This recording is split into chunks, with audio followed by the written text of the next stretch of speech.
food in Turkey, we will always try to put the context in Turkey in comparison with other European contexts. And we will bring civil society actors from different parts of the world together to talk about the similar challenges and strategies. We are starting this discussion and dialogue with Poland. We do it in closed workshop formats as well as public events like today's HMB Live event to be able to reach out to a wider public.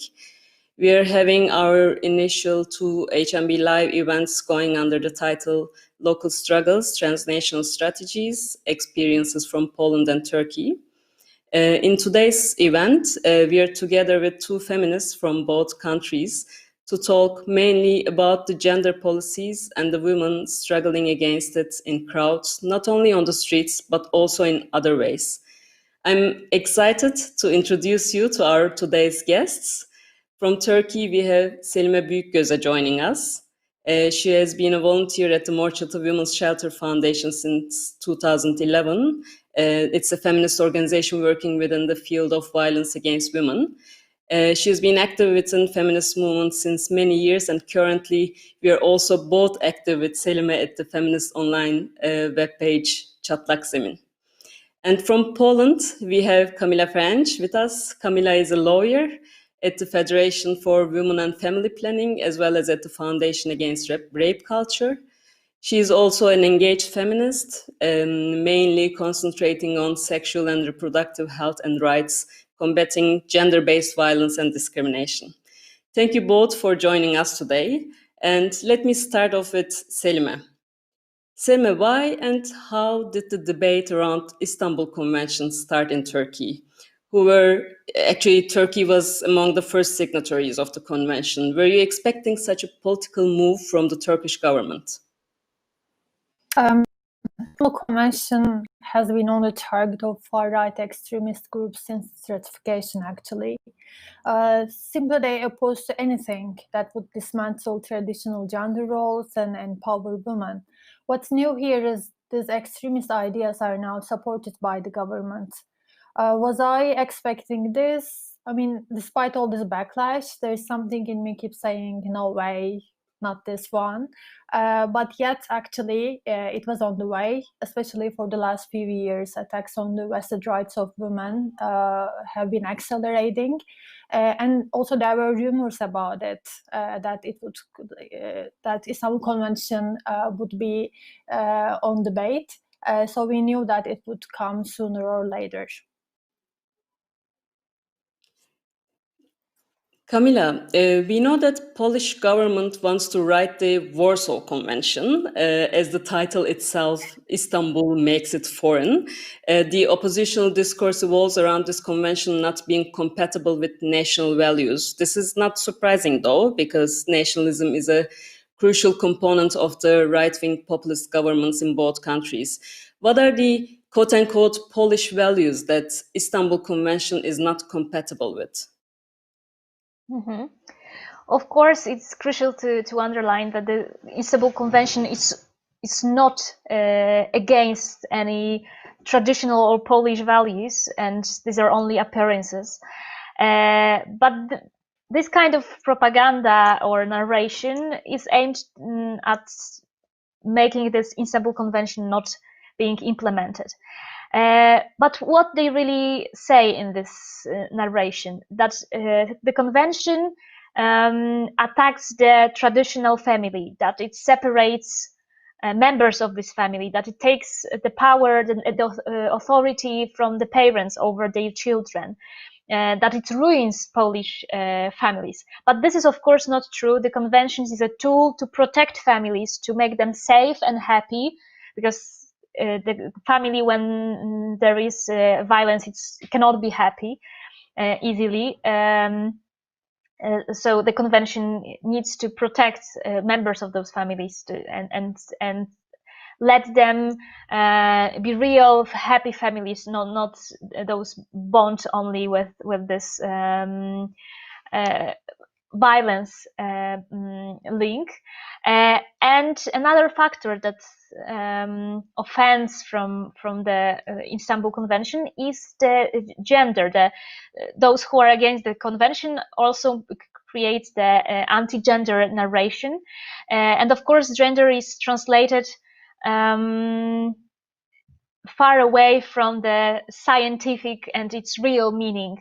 It's full of fake news and manipulations. In fact, it's really it is very complicated to just explain what really gender means to those who are against the convention. But they use this word as something that should scare away people, that this is something very scary, very bad, very harmful for families, for values as meant as being together or supporting each other, as being solidarity, as having solidarity. But the truth is that nobody can really explain in a very logical way what really gender is. And of course, they don't use the scientific meaning of gender. Thank you. And actually, like all other international conventions, Istanbul Convention had to be also integrated to the domestic law.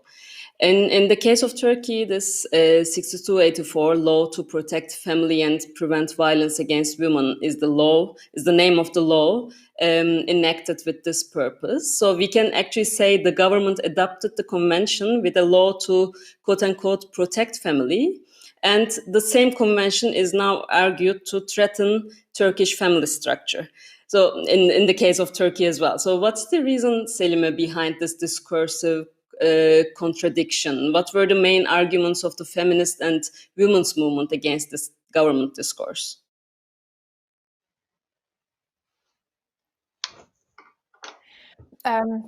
The main contradiction here is between protecting family and preventing violence against women.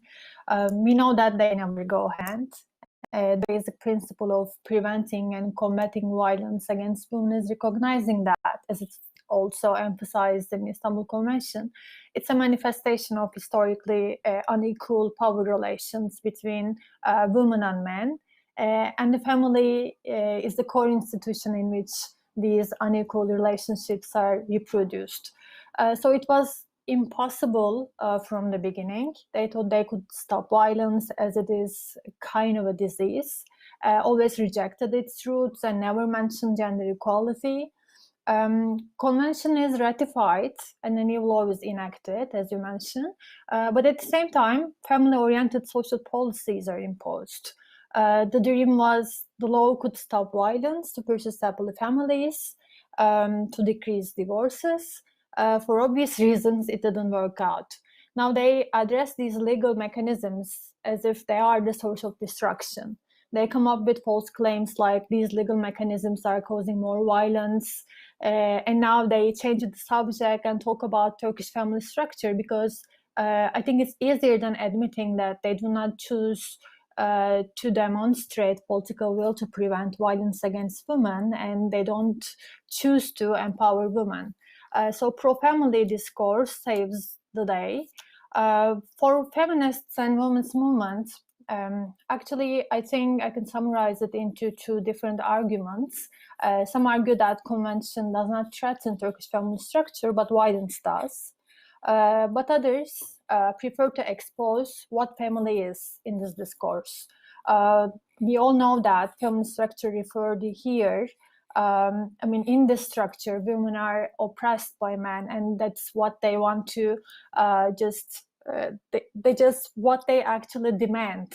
That's why they prefer to expose this state of mind and remind the state the duty of preventing violence rather than women's empowerment. Yeah. And let's maybe immediately come to the topic of the recent upheaval in Poland. We are trying to closely follow it. Actually, everything is started with this constitutional court to attempt to ban abortion in Poland by ruling it illegal, even in the case of serious fetal abnormalities. this provoked the largest mass protests in Poland since the political transition in 1989, it's being said.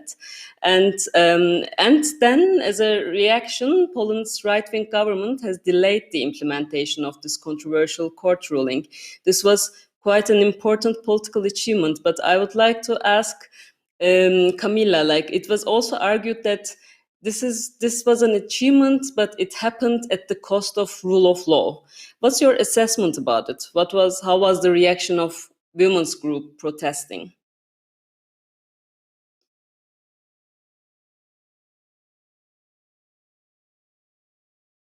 Sure. The whole situation with this constitutional court's judgment is very strange and also uncovers many examples of the violation of the rule of law in Poland.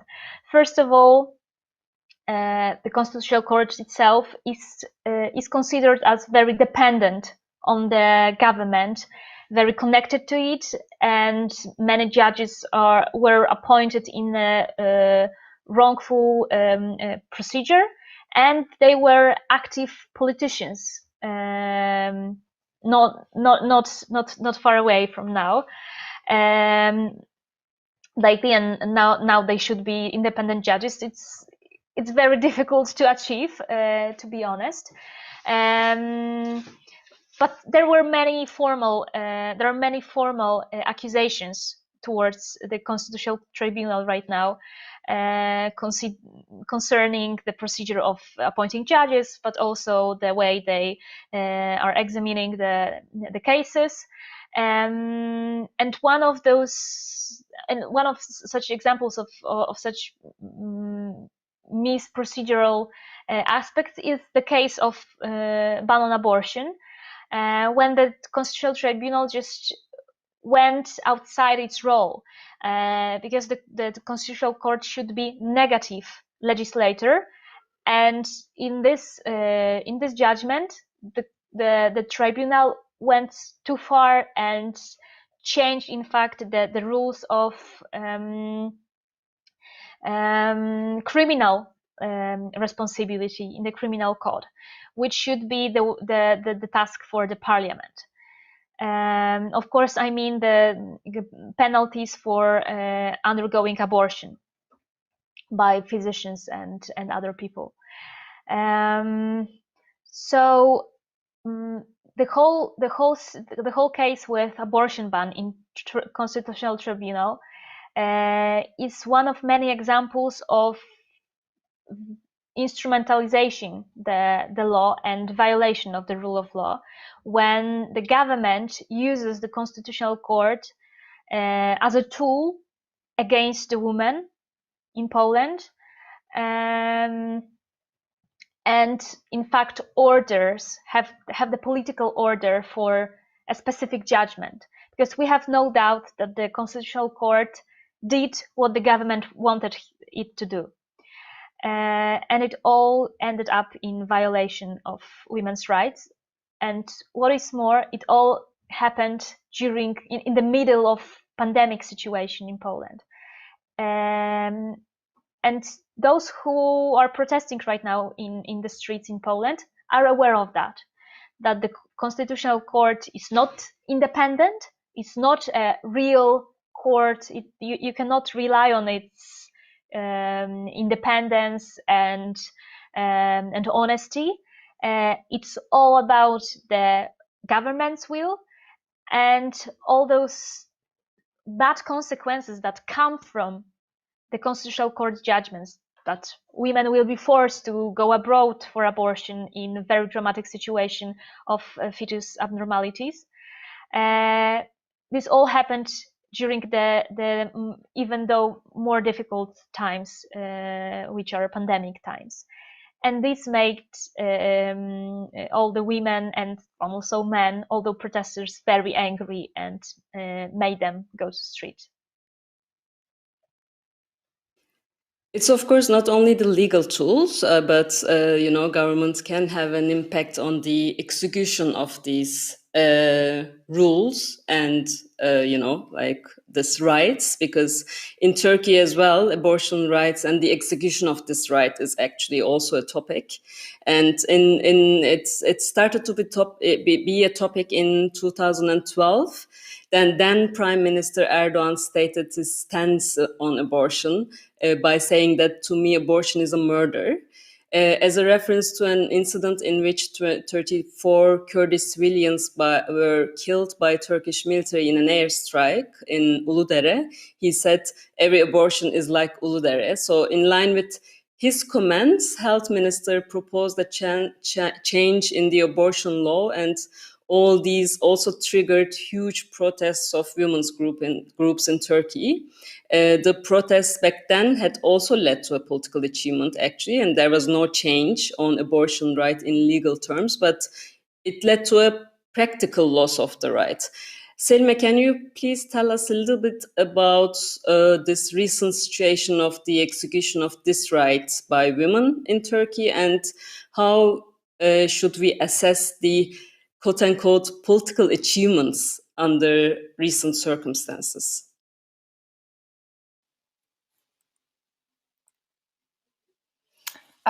You are right about the practical loss of the right. First of all, the words of the president is way more powerful than the law itself in Turkey. And also this is a perfect example of huge gap between laws, legislations and their implementation. They are there on the paper, but they are not executed or implemented. Today in Turkey, abortion is inaccessible in state hospitals. But still, despite this frustrating fact, I think it's still very important to underline that abortion is legal in Turkey. I mean, abortion should be legal and accessible and free to any woman without any restrictions. But it's still a huge difference between, I think, than living in a country where the abortion is completely illegal, where women have to perform illegal operations and have to lose their lives. We are struggling to make it accessible, but still I think it's very important that it's legal in Turkey. This situation actually applies to the situation about domestic law on violence against women and Istanbul Convention. Even though they are not implemented properly, they are there and it matters a lot. So we can push officials, push governments, national, international bodies to make pressure about their proper implementation. I hope it doesn't sound depressing, but we are fighting against patriarchy and it's a perpetual struggle. Of course, the conditions could be way more promising than it is, but still I believe that they are there and this is our political achievement. Abortion is still legal in Turkey because we were in the streets. And I think this should be empower us to fight for more. And I think that's also what the women in Poland are inspiring us to do. Yeah, women in Poland were also on the streets in 2016, actually. So this is not the first time that anti-abortion measures brought the women of Poland to the streets. In 2016, when a near total ban on abortion was proceeding through parliament, Polish women's strike, the so-called black protests, happened. However, today, the main arguments of the street protests went beyond abortion rights. It has evolved into an anti-government movement. So women groups seem to lead a bigger oppositional movement in Poland. Kamila, I would like to ask you, how did it turn out to reject the government's political agenda as a whole? For those many years, since 2016, but also earlier, women felt very angry and exhausted of the constant process of limiting our rights, because it is clearly visible in everyday life. We observe that in many aspects of our lives, we cannot freely decide. Politicians do decide instead of us. what is more, the state does not provide those rights, those goods and services that should be guaranteed, that should be provided to us. For example, regarding combating domestic violence, we have there is no enough shelters for victims of domestic violence. Police officers are not helpful when women or victims of domestic violence turn to them for help, for some protection, for some assistance. We have almost no access to legal abortion in Poland, to contraceptives, to comprehensive sexuality education. Perinatal standards, when we want to give birth to a child, are very, very poor and are not enforceable in many, many hospitals. In vitro fertilization is rarely accessible in Poland. In many aspects of our life, when we make our reproductive decisions, or when we would like to feel safe and protected from domestic violence, sexual violence, when we would like to be healthy and have good health protection, or have good education or access to information to allow us to decide on our body, on our private life, on our future, we don't have such a chance. Why? Because politicians choose not to give us such freedom.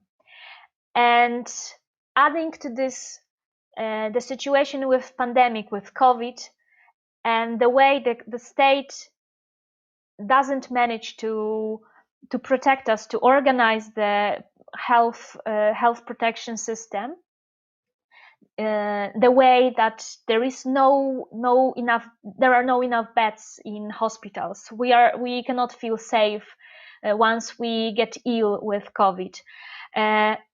This all putting together led us to the situation we have right now. Huge, massive social anger towards the establishment, towards the authorities who are responsible for protecting us, and in practice they don't. They neglect us, and instead of giving us our rights and protect those rights, they limit those rights. I think these are the fundamentals of nowadays protests. Thank you. And women really insist to go on streets everywhere, not only in Turkey and Poland, actually. And street protests are also still very important ways of activism for feminists and women's groups in Turkey as well. And they insist to go on street even in growing numbers, despite this increasing government pressure. So, Selime, do you see a commonality in this sense with Poland, in the sense of women's protests turning into a bigger opposition? Like, what's the reason behind insisting to be on the streets?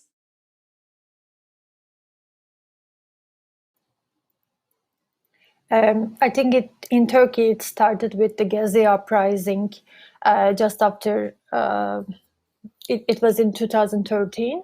And I remember that, first of all, the first Pride walk after the uprising was huge.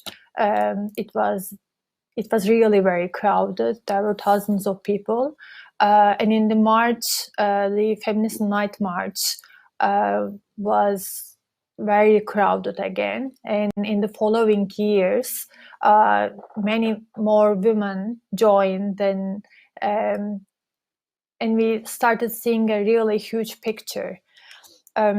Unfortunately, if I'm not mistaken, since 2015, Pride walks are banned, and the Feminist Night March is the only one left. I mean, in terms of that crowd, of course, there are other women's protests. I think I think now, for the last few years, women are almost the only one who is still on the street. So it becomes a space for also the anti-government stance. But being an anti-government does not only mean being anti to their any policies, because they directly attack on women. So it infuriates women. It gives them reason to go off the streets and show their anger. This is also what they do in social media throughout the year.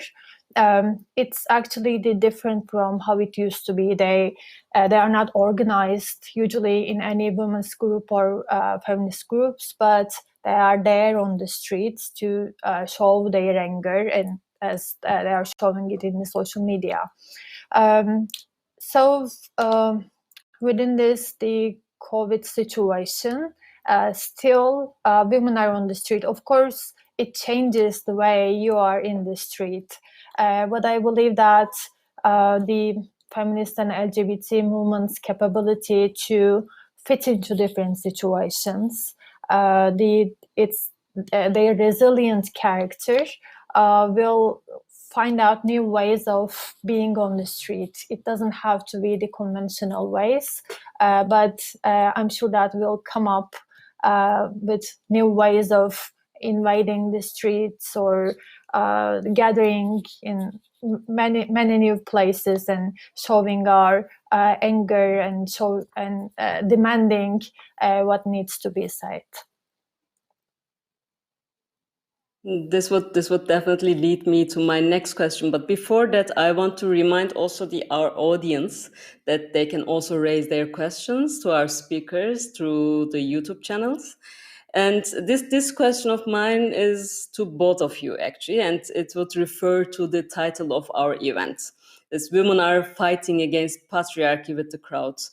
But who are the alliances of this crowds on the streets? And I would also like to refer, like both of you did, to the recent COVID pandemic.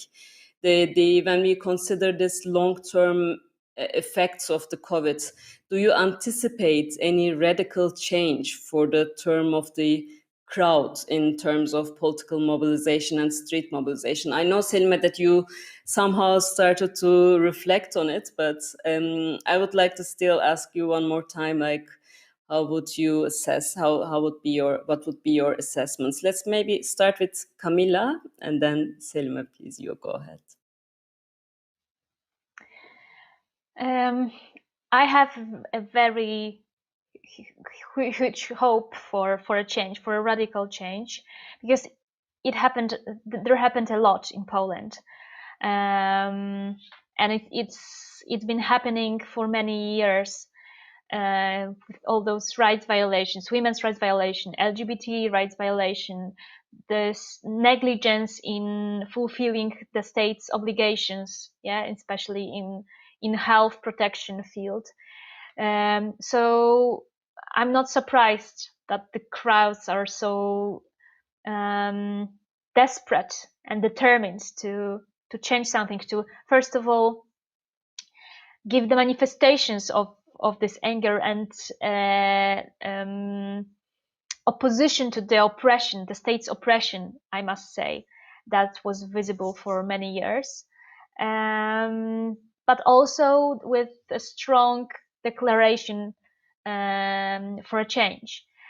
And I think that there are many diverse alliances of those protests. First of all, the social movement itself is very diverse. We have people from different age groups, from different jobs. I remember the views and the images of those protests from, I think, 1 month ago, when even city services, people who work for the city services, were involved in the protest. They manifested the support for the demonstrations. For example, bus drivers were displaying the words of support on their buses. We have knew many female leaders who are arising from those protests. We have informal grassroots collectives and groups, and also formal non-governmental organizations, all involved in the same social movement, which is differential, but with the same main theme at the same time. I think that the international groups and policymakers and politicians at the international level are very hopeful as well. I can recall the resolution from 26th of November. It was about abortion, access to abortion in Europe, not only in Poland, but concerning and focusing most of all on Polish Constitutional Tribunal's judgment that we are discussing right now. And this was very strong resolution of the European Parliament that expressed not only concern but also recommendation to take reproductive rights into account in creating social policies, in giving funds. It also the resolution included reproductive rights as one of the interests of the European Union that should be taken into account. So I can see also how the Polish political opposition is engaged in the protest. Sometimes even oppositional politicians are beaten up by the police, or the police uses gas against the members of the Polish Parliament, which should be protected due to their political position. But they are quite equal with us when they marching arm to arm in the streets. So I think we have many alliances because the situation became very serious, and we need this kind of solidarity and standing together, and we need all the forces all together in this battle for new, better, and more safe future. Safe means also with protecting human rights. And Selime, would you like to also say something about the alliances that the women's groups form in Turkey? Yeah. First of all, the alliances within feminist movement and women's organization is very strong. There is always a network between them in which they act together. And also, actually, with this question, I think about what happened this summer about the debate on the debates of Istanbul Convention, because it gives us a picture on that alliances, I think, because there was a large fraction of the public supporting the convention, and it became something wider than women's movement. It was the municipalities saying something, shopping malls even saying something, the civil society organizations, artists, anyone, they came up with their own campaigns. It was like do-it-your-own campaign thing. So actually it tells us something about that alliances, but also how widespread the demand for equality and the fight for violence against women is. I don't claim that they resonate at the same level in all of these fractions, but still I think it's very important. And I would also like to add about how women are organized on the street under this increasing pressure. I mean, despite this increasing pressure, I also almost sure that women will not leave the streets anymore, because it took ages of pressure, or it took ages of oppression to go out the streets. So I'm 100% sure that we will not go back. And thinking about the current situation in Turkey and what's happening in the big picture of politics and what's happening in the lives of women, I think it will motivate more alliances to support these movements, and women will be always infuriated and will be on the streets to fight for their rights. Thank you. As I tried telling at the very beginning in Hafıza Merkezi Berlin, we aim to encourage the debate at the transnational level. But I'm of course also very curious about your opinions on it. Why is it important from your perspective to talk about these experiences in both country contexts together? We can again start with Kamila. I think it's very important because we can show easily this way that the patriarchy is a universal problem and that freedom is a universal achievement which can be lost at any time. The country can be developing in economical sense in a very dynamic and fast way, but on the other hand can neglect or limit human rights or violate them. So it's important to show the things that we have in common, or to share experiences or to learn from each other. Because in fact, some of the mechanisms of oppressions are sometimes transnational, are not just linked only to one country, but can be observed in many other countries. And I think that that we are stronger altogether, and our solidarity and mutual support can make us stronger and can help in opposing the oppression. On a practical level, we have also many things in common. As, for example, the number of cases in the European Court for Human Rights, and the attitude of the state to those judgments implementation. We have also many problems. I don't know that I'm aware that Turkey too, and human rights defenders in Turkey have the same problems with the state, that the state does not respect European Court for Human Rights judgments and does not implement them. And I think that also in this matter we can learn from each other. Yes, we will surely try to continue this debate between Poland and Turkey from many different aspects. But what would you say, Selime, for the gender aspect? Like, why is it important to think about these two country contexts together?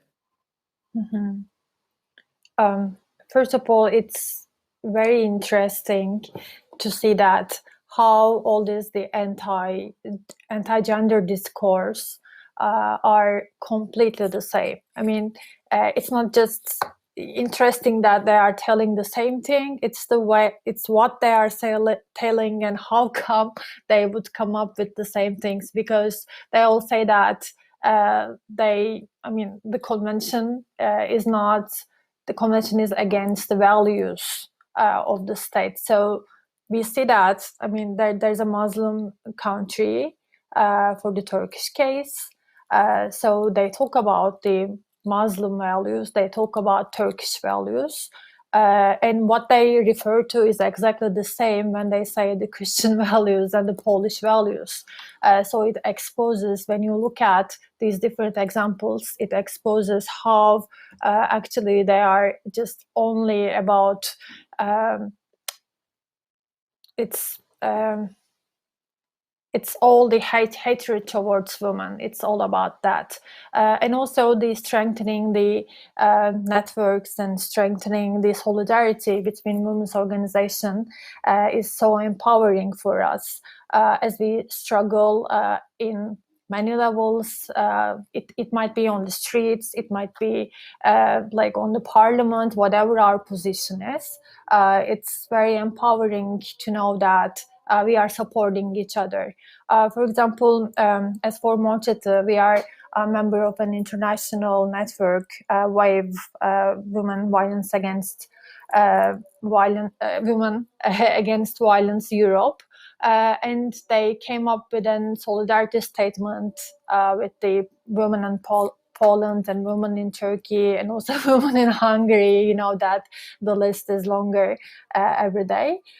So it's really empowering to see that there are women around the world and they are thinking about what to do to support you.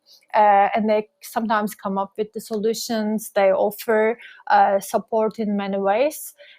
So, I mean, in order to have that support, first of all, we need to know each other. We need that kind of spaces in which we can listen to each other and also know our needs and differences and also similarities. Thank you both. I would like to turn to our audience for their questions. And there's one question to Kamila. Kamila, you mentioned this Polish government is preventing women to reach information about their health rights. Well, how do they justify this action? What are their arguments for creating obstacles around this subject? This is the question raised to you. It's all about the access to reproductive goods and services, reproductive rights, and connected to reproductive health. And I think it's dual. It's not only not every moves are made officially. It's rather than the daily basis, the daily practice, small practice of limiting access to information or not providing information. Nowadays in Poland, many women are not aware what rights should be guaranteed to them, what are their rights concerning abortion, contraceptives, if physician can deny abortion or not, if what should be done to have abortion in Poland, what kind of documents you need. The same is with contraception pills. For example, women are not aware that the physician cannot deny to give them the prescription for contraceptives, hormonal contraceptives, because invoking the conscience-based refusal is unlawful. But when it happens, and this is a very common practice, women just don't make any complaints because they think that this is how it should be. And the result is that the government doesn't provide any informative campaigns, any educational campaigns, doesn't provide proper information or education at schools. And these are the results, that patients today are not conscious about their rights and the ways to enforce the law. They of course can use our assistance as the Federation for Women Family Planning, but first of all they should know about us, reach out us out, and so on. So the state doesn't provide officially any purpose why the access to information is limited. It's just happening. But the explanation that is hidden behind that is having control over women's bodies, is having control over the society, is introducing patriarchy in every aspect of life possible. Because it's easier to control the society when you control people's reproduction, when you can cause situation on inhuman and degrading treatment, when you can humiliate people instead of empowering them. So I think we still have this very strong feeling from the authorities that patriarchal attitude is better for the for the authorities, because it helps to gain and sustain your unlimited power. Because once you empower the citizens, you empower women, they can do whatever they want with their lives, and they may be more critical towards your power and so on. So behind that, it's a very strong anti-women's rights, anti-women's freedom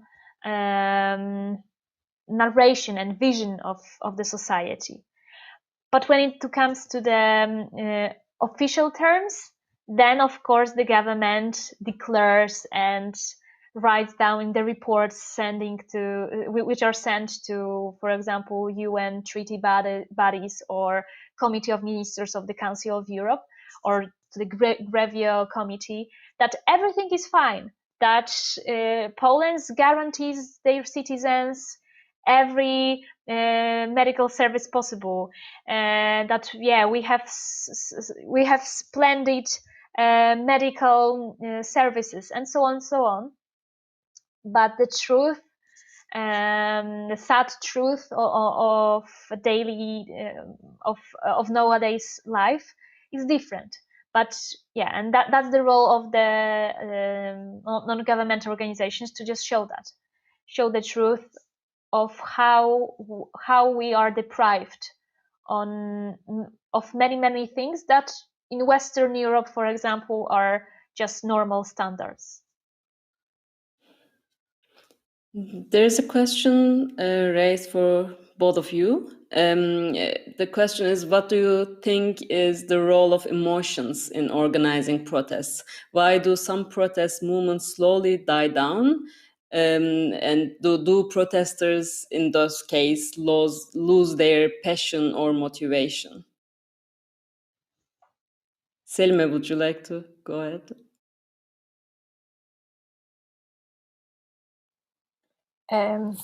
I think it's very context specific. When of course it's really hard to just raise your voice like stable for a long time, because we also have our lives, we have to work, we have to do whatever we have to do in our everyday life. So of course there are people dedicated, but it's not easy to have a long-term protest. I mean, for example, in Turkey, actually, the only one I know is the Saturday protests that took for years on a very regular basis.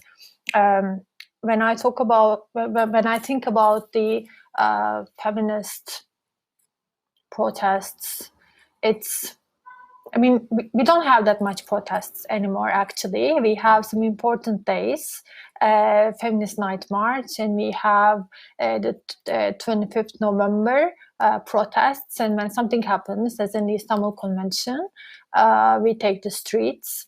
But it's not easy, let's say, the organized women to be on the street every single day or every week. It requires dedication. But also I'm also thinking about how crowded a protest is. It depends on what happens, and I think this is related to emotions, especially when something very frustrating happens, like usually it's a femicide in Turkey. When a woman is brutally murdered, then there is something very specific that makes people very angry about that femicide. Of course, the femicide is something that needs to make you angry, but some cases are somehow affects people more than others, then they have that rage and they want to do something. They ask to women's organizations, what are you doing? I want to join, and etc. I think that's when people are driven by emotions. But I mean, for the persistency of the protest, I wouldn't say that, at least in Turkey, we don't have in such a time scale protests. So I cannot really answer to that question. No, but this is what is happening right now in Poland. They're quite persistent on continuing this protest. What is the emotions behind it, Kamila? What would be your answer to this question? I think emotions and also creativity are crucial for the life and the survival of the protest, because I think using emotions in the forms of protests is a fast education, lets you go deep into the stories that are behind the whole ideas of the protest, which are the causes of the protest. Because the reason why we go to the streets these days is that almost every person, every member of those protests have faced in their lifetime the situation of the patriarchy, of feeling the power which limits our freedom to decide, and really deprive us of something very important. And to show all those stories, we need to use emotions. And I think getting to know about the current situation and explaining to the public opinion what is going on and how the situation looks like, it's easier through storytelling, using emotions, some short, brilliant slogans, rather than using reports, data, official statistics. Of course, reports and data are really important, but they should be used in different channels and for different reasons. But in order to mobilize people, to give them reason to protest for a very long time, to meet regularly. In Poland right now, we meet during protests every single week, and to have power, to have this strong conviction that we should protest, we need to have and show emotions and use them, not to let this flame be fade away. Thank you. There's a very practical question to Selime. Actually, you mentioned that abortion is legal in Turkey, and it's quite, you also underlined that this is very important. But as you also mentioned, women express that there are always obstructions in practice. The question is, what can we do when we encounter such obstructions?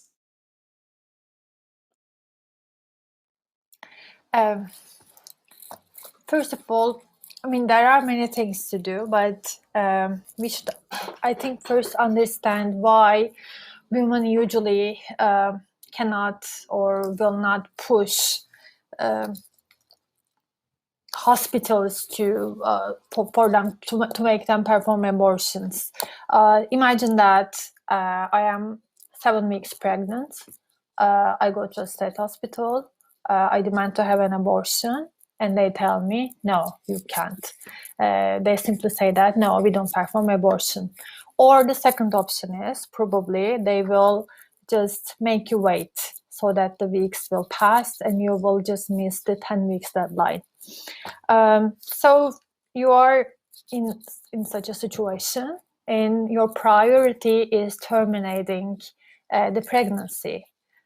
So probably you will not choose to just struggle to use your rights.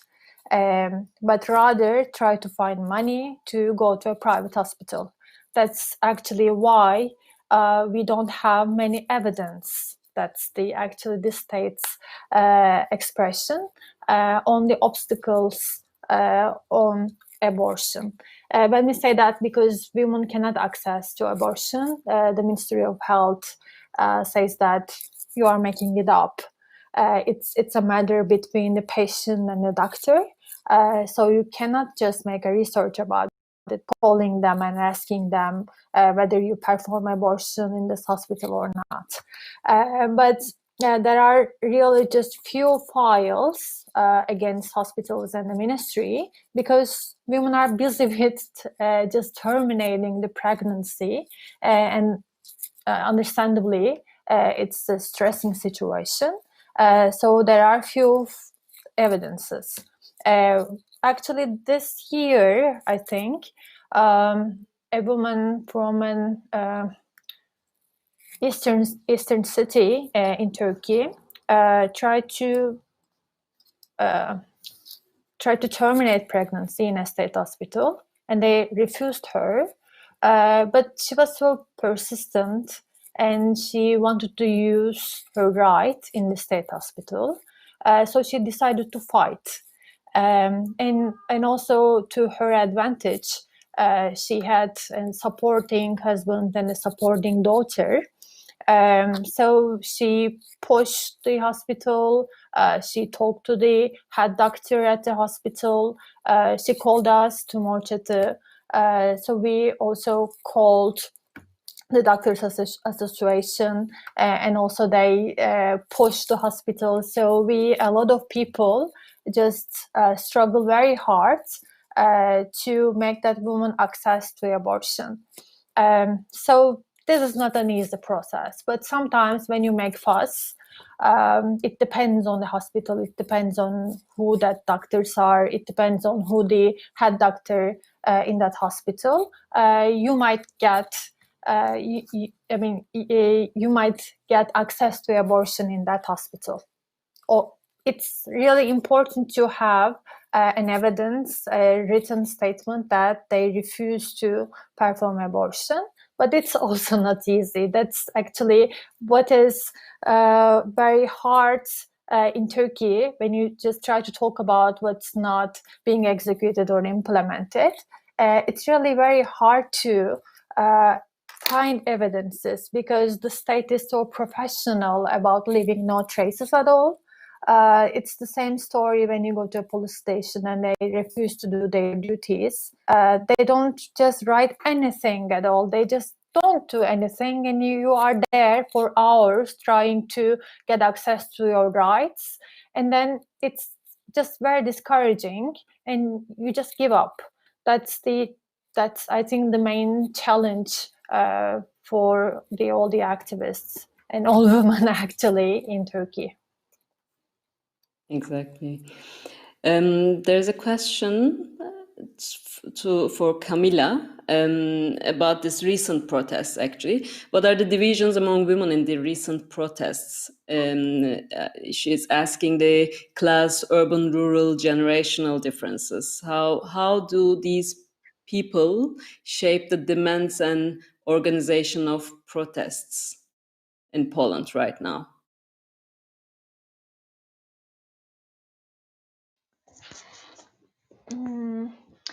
I think the current process is rather uniting people rather than dividing them into groups. That protests are not only in big cities but also local, in smaller ones, in villages.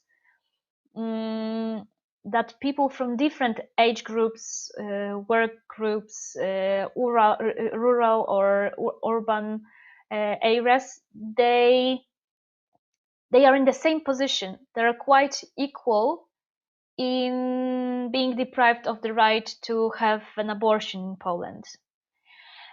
Of course, those who have more money can afford going abroad to the abortion clinic. So this equally, it's not so obvious, of course. but at the very basic level, we're just the same. Or we live in the village, small village, or in Warsaw, in the capital city. When we stand in front of the public hospital or a physician, we can be treated the same.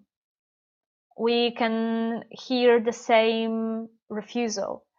So taking this into consideration, I think that we feel that, and we are all together in this protest, that you can see people from very different sides of the society during those demonstrations. Maybe the forms of the protests, the slogans are different. Some people are very radical and write the number for Abortion Without Borders, the organization that helps in going abroad for abortion. They write the numbers of this organization on the walls of the churches in Poland. But some people who are Catholics and also protest against this ban on abortion, which I should underline, it has not come into force yet. So nothing has changed because the judgment hasn't been published. But we have the risk hanging over us that this abortion ban will be true one day. So even people who are Catholics are protesting because they also want to have a right to have an abortion in case of diagnosis of fetus abnormalities. But they would rather not approach churches and use rather more kind words while protesting. And there are people who are very radical and use words which are offensive, which are considered offensive and very brutal. But they feel that the situation, it's a high time to use such words because all the limits were crossed. So yeah, the forms of protests are different. And sometimes we have quarrels, we have discussions, if we should use such brutal words or not, if we should spray the number on the walls of the church or not. But all in all, we meet all together in the streets, and we are treated with the same aggression, for example, from the police. We experience the same situation of oppression, and thanks to that, we have some kind of solidarity. And yeah, you mentioned about this Abortion Without Borders. Maybe, in line with that, there's one question about the level of cooperation or interaction between different women's rights organizations from different countries. This is a question to you both.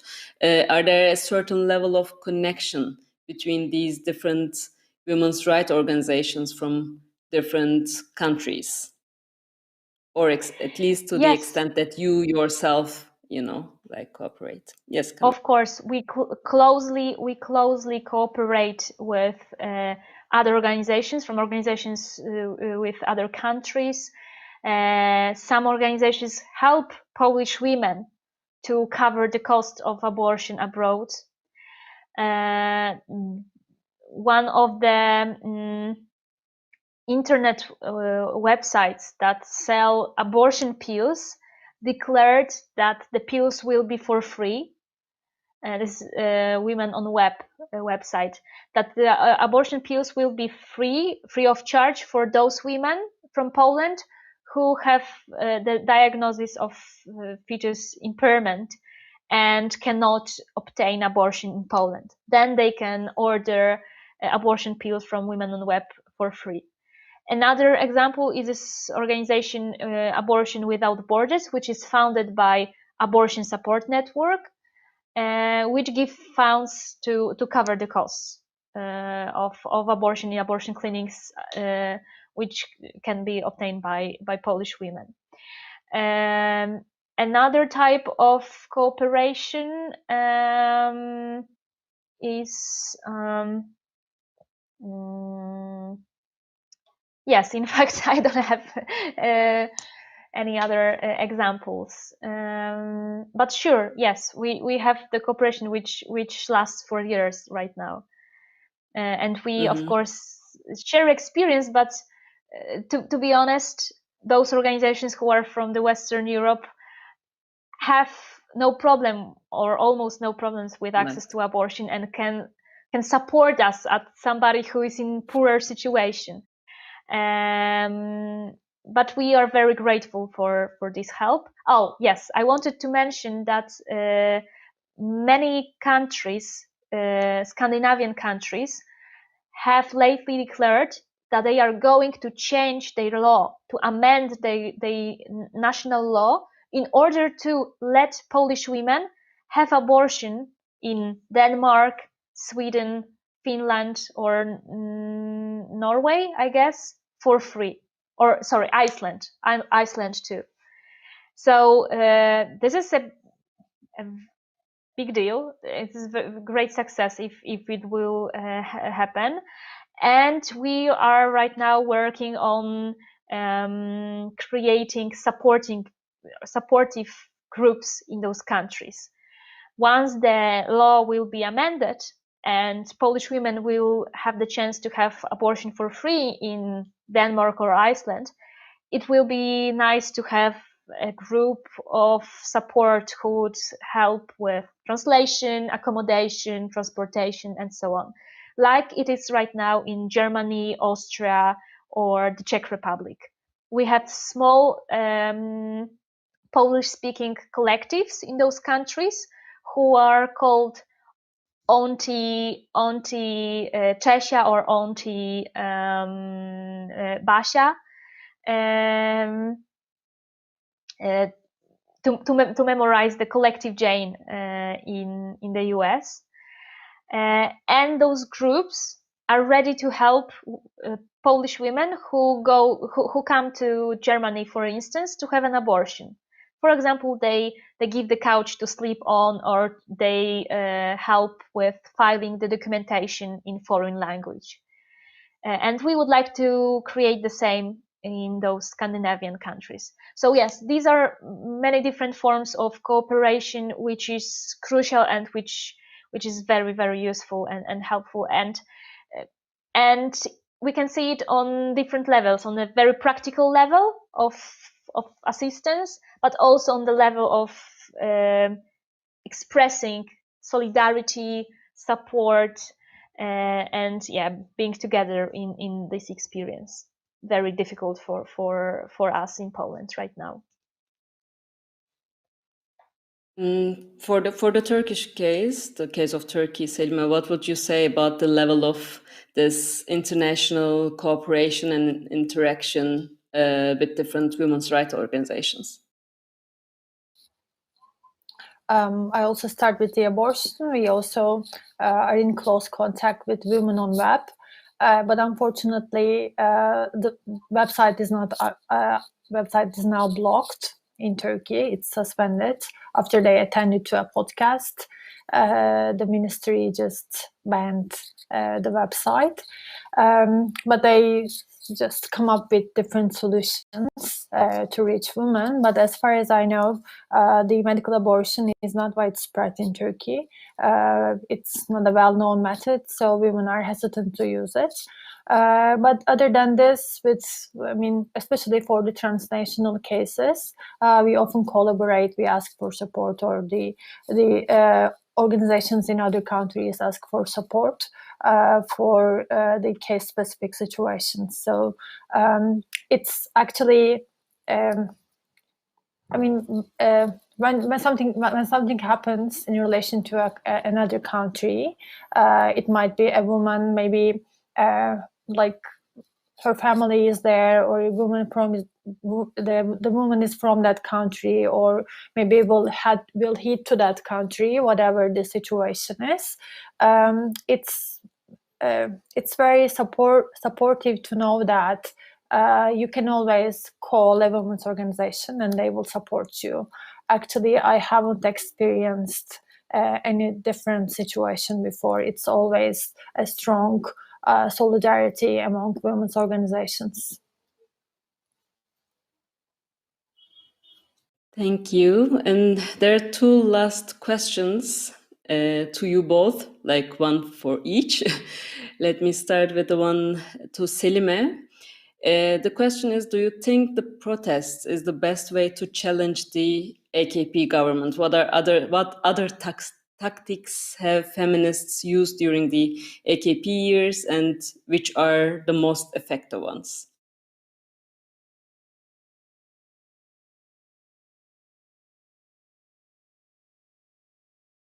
We cannot hear you. Sorry. Feminists are using various methods, actually. We cannot just show just one group and describe their methods as the only methods used among feminists. They are on the street. Some of them are lobbying. Some of them are using international mechanisms. Some of us are working on the field, just keeping solidarity with women. And also, like, we are writing, we are talking as we are doing right now. We are building networks. We are just raising our voices about what's happening. It includes maybe writing a report, a shadow report to Gravio or any other international mechanisms, or maybe going to a meeting on a municipality. There are actually many methods, and feminists are actually using them. Protests are, I think, the only visible one. That's why usually people think that feminists are only on the street a few times a year, but actually we are on very different fields, and we are really, the struggle is actually in many places, and that's, I think, what makes feminist movement strong in Turkey.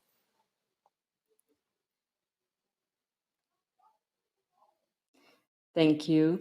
And Kamila, the last question is to you it's about EU membership.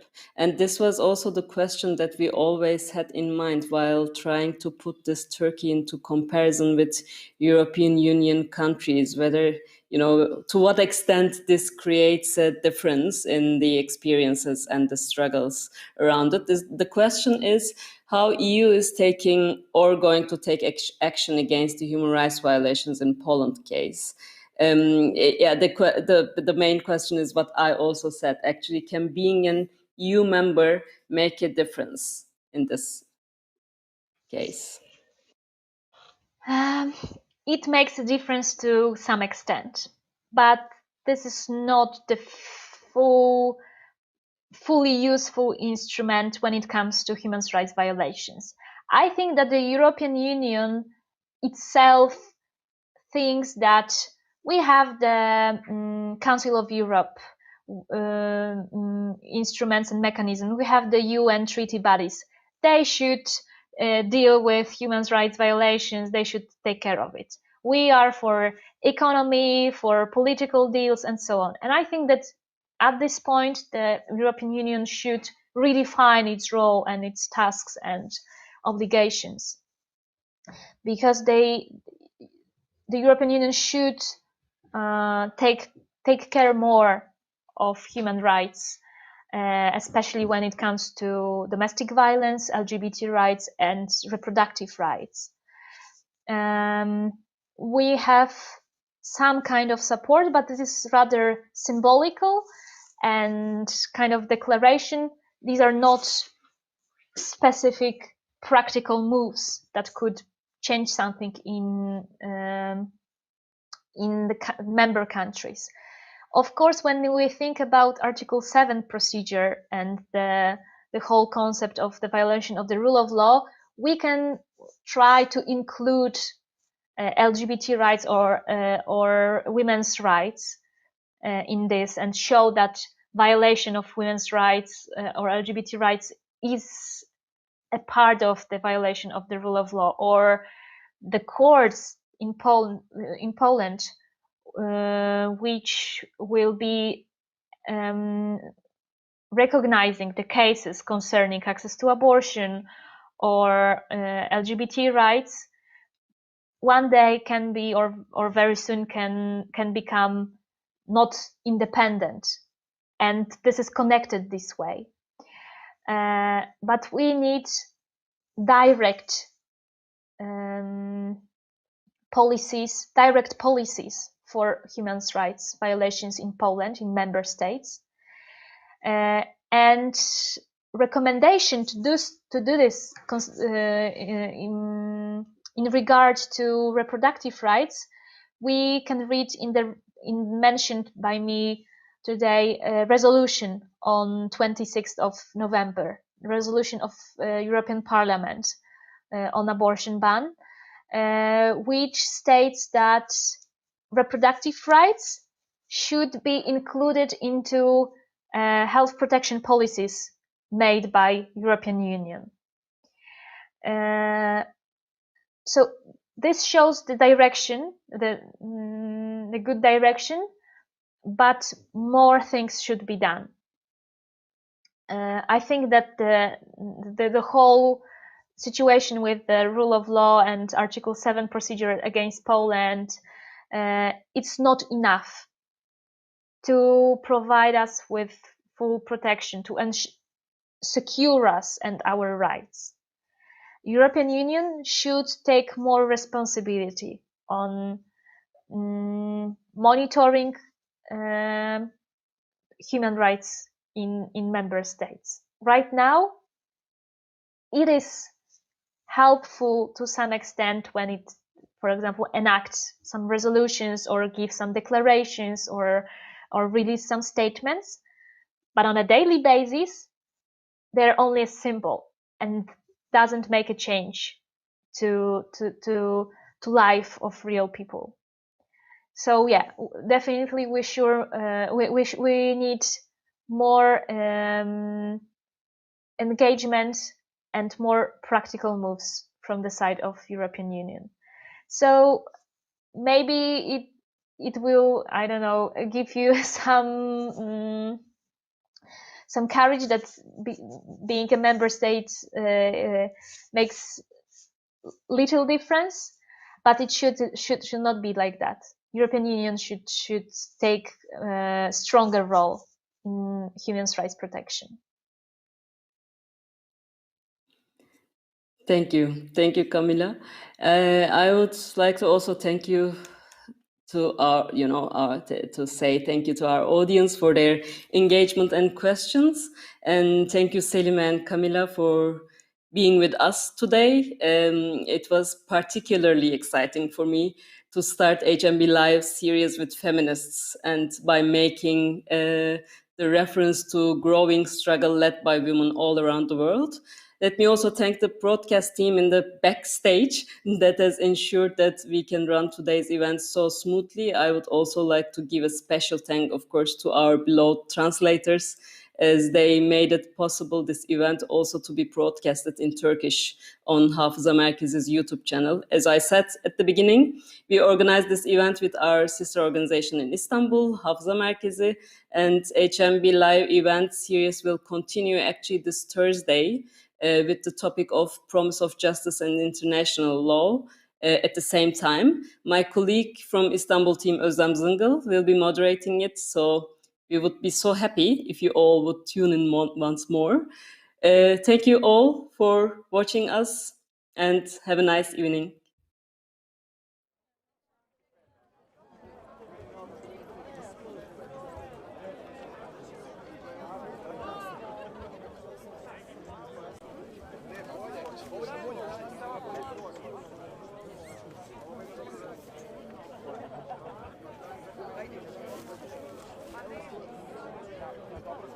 Dobra.